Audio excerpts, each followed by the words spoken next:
Alright! So, bago tayo magsimula, batiin muna natin ang ating mga minamahal na viewers. Magandang umaga kung umaga nyo man ito napapanood. Magandang tanghali kung tanghali nyo man napapanood. At magandang gabi kung gabi nyo man ito napapanood. So, ngayon, nandito kayo para sa ating Chika Boom Boom. So, sabi dito sa balita, bumirada na naman ang lolo nyo. Duterte sa pagtakbo umano ni Romualdez bilang Pangulo, di ka mananalo. So, gaano kaya kasigurado itong si dating Pangulong Rodrigo Roa Duterte na itong si House Speaker Martin Romualdez ay tatakbo bilang Pangulo? Kasi guys, ang issue na ito, nagsimula ito sa confidential funds na hindi napagbigyan ang kanyang anak. And then, inakusahan niya si Martin Romualdez na pinipilayan nila si Vice President Sara Duterte. Sinisiraan nila in advance kasi itong si Romualdez ay may balak hong tumakbo bilang presidente sa 2028 election. Grabe naman itong si Tatay Digong. Ang layo pa ng 2028. Napakatagal pang panahon. So, bakit mo inaaksayahan yung oras mo dito kay House Speaker Martin Romualdez? Anyway, sabi niya dito, muling iginiit ni dating Pangulong Rodrigo Roa Duterte na nagbabalak si House Speaker Martin Romualdez na tumakbo sa 2028 presidential election. Guys, ako, hindi din ako makakapag-decide if iboboto ko si Romualdez in 2028 national election. Kasi ako guys, personally, hindi natin alam yung politika sa 2028 kasi alam nyo naman yung Philippine politics, sala sa init, sala sa lamig. At itong mga nasa ilalim ng presidente, kumbaga ginagawa na lang nila ang politika na political survival. Kung saan yung nag-iigting, nagniningning na pangalan, doon sila kumakapit. Anyway, ito din naman si VP Inday, if ever na tumakbo to bilang presidente, mas lalong hindi ko to iboboto. Kasi first of all guys, kapag binoto ko to, masasayang ang sinimulan, binild up ni Pangulong Bongbong Marcos sa usaping West Philippine Sea pa lang.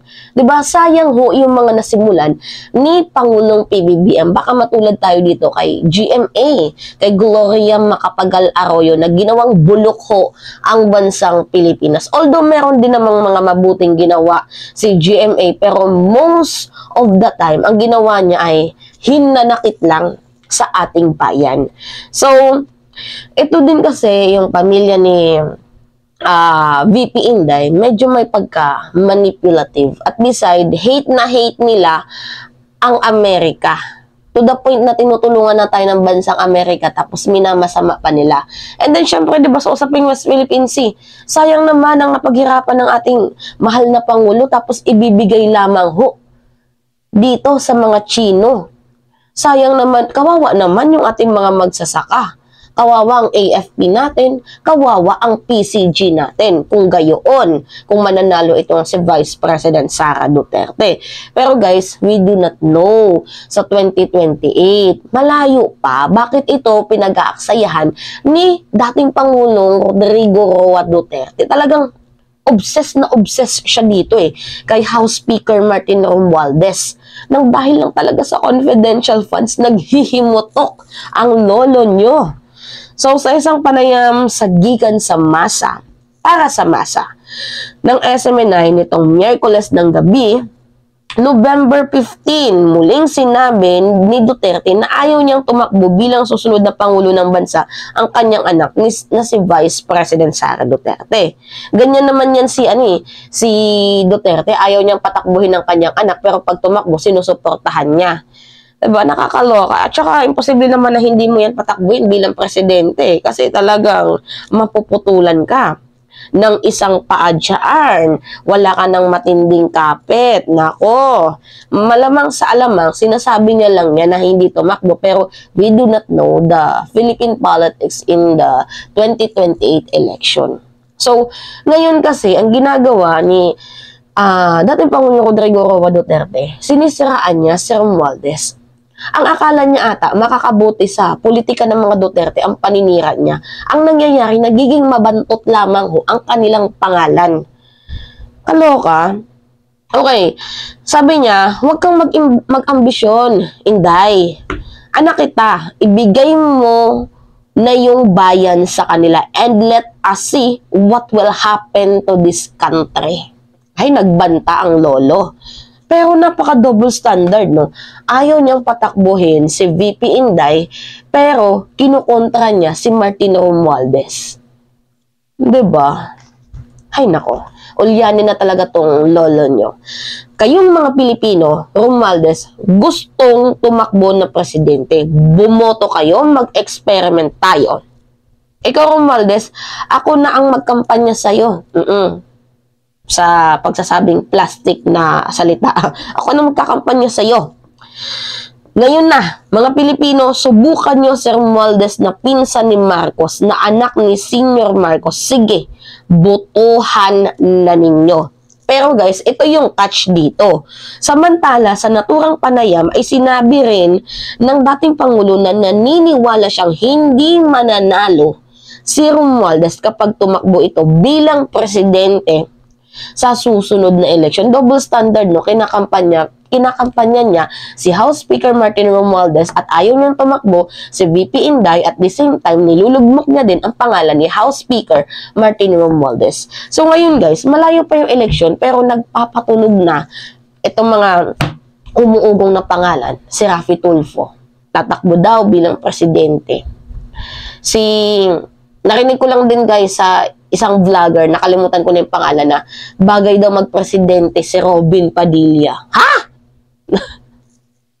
Naloka ako. Tapos si House Speaker Martin Romualdez. So kung sa kanila lang naman tatlo ang pagpipilian, si Romualdez na lang. Kaysa dito kay Utol kong Hudlom, at dito kay Raf. Di ba, kay Martin na lang? Kasi yun yung mga umuugong na pangalan ngayon na tatakbo daw sa 2028 national election. Pero we do not know. Kasi alam nyo naman yung politika sa Pilipinas, minsan hot and cold. So, isa lang nga yung masasabi ko sa inyo guys there is no permanent enemy, nor allies, but only permanent interest in the Philippine politics. Anyway, sabi pa dito ni Kadigungan, Romualdez, tatakbo ka na presidente, hindi ka mananalo sa Leyte. Hanggang sa Leyte lang, dito sa side ng Leyte kung saan ako pinanganak, mazizero ka doon. Lalo na sa Mindanao, lalo na sa Bisaya, lalo na sa mga Tagalog, galit sa inyo. Talaga nga naman ang kakupalan ni dating Pangulong Rodrigo Roa Duterte. Malala na to. Kaya dapat lagi tong chine-check up kada Sabado. Kasi iba na yung lumalabas sa bigbig, pasmado. So matatandaan kamakailan lamang ay pinatutsadahan din ni Duterte sa Romualdez sa panayam sa SMNI, kung saan sinabi niyang magdidemand siya ulit ng audit kung paano ginastos si Romualdez ang pondo ng publiko kapag tumakbo raw ito bilang Pangulo sa bansa sa susunod na eleksyon. Okay, ibalik natin sa iyo yung tanong mo. Yung salin mo, pinakita mo na ba? Noong 2018 hanggang 2022, yung salin mo, pinakita mo na ba? Noong 2022, pinakita ba ni VP Inday ang paggasta niya ng 125 million within 11 days? May paliwanag na ba? Up to this moment, wala. Diba? Bato ka ng bato, ikaw din pala itong merong bahong tinatago. Sinabi rin ni dating Pangulo kamakailan na ang Kongreso umano ang most rotten institution, pinakabulok sa bansa dahil wala umanong limit ang pork barrel nito. So, kailan naging bulok ang institusyon? Guys, naniniwala ako na kahit papano, hindi maganda ang Congress. Hindi malinis ang Congress. Pero ngayon, ang tanong ko, kailan naging pinakabulok ang Congress? Sa pagpasok ba ni Pangulong PBBM or sa time mo? Bakit mo alam yan? Siguro ginagawa nyo din yan nung time ninyo na hindi nakakapagsalita ang mga kongresista kasi binubusog daw ni Romualdez. So, nung time mo, hindi mo din ba sila binubusog? Kaya nga ang daming sumapig dyan sa PDP Laban, umabot ng 100 plus members ang PDP Laban na ngayon ay 15 na lang at mababawasan pa. Diba nakakaloka? Anyway, hindi na ho tinigilan ni dating Pangulo Rodrigo Roa Duterte itong si House Speaker Martin Romualdez. Bakit kaya? Diba? Yan yung tanong dyan. Bakit kaya? Malayo pa yung 2028 election pero kumikilos na agad itong si Kadigungan para sirain ang reputasyon ni House Speaker Martin Romualdez. Paano yan? Pag hindi tumakbo si House Speaker Martin Romualdez, di pahiya ka na naman. Anyway, yun lamang ho guys. At it's me again, si Mima Alicia Nyot. Nagbabalik ulit para sa ating panibagong video.